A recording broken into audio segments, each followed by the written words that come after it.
that Daisy's going home, there's a couple of things that she still needs to work on. The first is when you get on her, she still likes to walk forward. And so how we're working to alleviate that is when you get on, have her sit still for a couple of seconds. Don't get on and then take off, so that she learns that as soon as you get on, we're going to go somewhere. She needs to just sit calmly and wait for a couple of seconds. And then you can move her out into her workout. She works a lot off of legs, and that keeps you off of her mouth to keep her mouth nice and soft. Remember that your legs control the hind end, and so wherever you want her butt to move, that's how you're going to use your legs. So for example, if I want her to turn this way, I'm going to cue with this leg, that'll move her butt that way. So I'm going to pull slightly with the reins, but I'm going to cue with my leg, and that's going to move her hind end around. The other cue that I use a lot for back is right behind the cinch. Just directly behind the cinch is where I cue. And I put my legs right there, and I sit back, and I give a little squeeze, and just tiny little pulls. So she'll actually back without even barely touching the reins. After I stop, when we're walking, trotting, loping, whenever we stop, we're always going to back her a few steps, and that will teach her when she stops to plant her butt rather than stop on her forehand. And so we'll move her out into a workout. I'm also wearing little bumper spurs. They're not painful in any way. They're just going to help give her a little more motivation since she's a little lazy. That way I'm not having to kick so hard. I just have to squeeze a little with these spurs.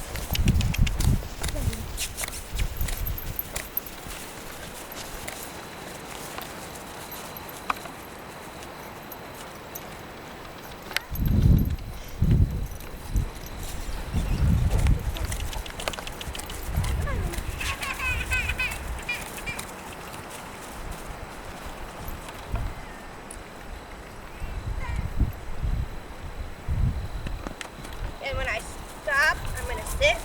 Ooh. And she's stopping really nice. You don't have to pull hard on her. Then I'm going to back a couple steps.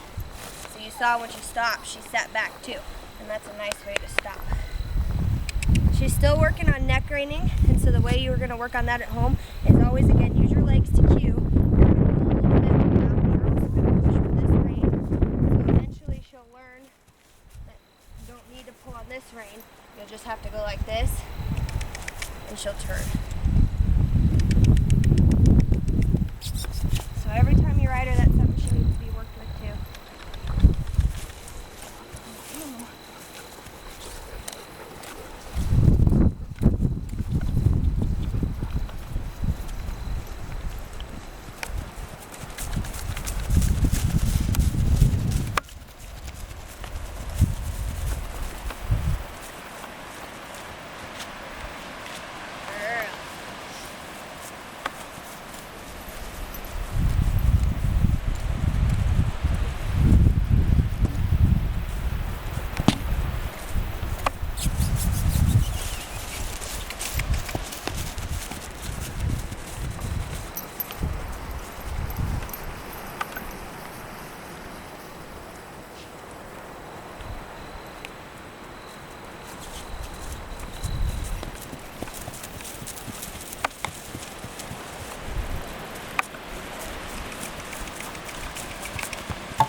Here.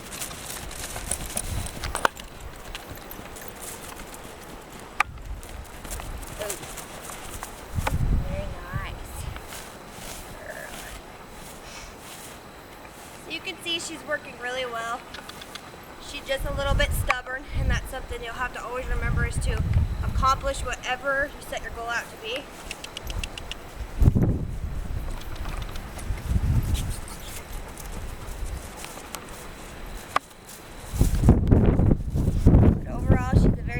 Horse, and I think she's going to make a great riding horse for the grandkids in 4-H.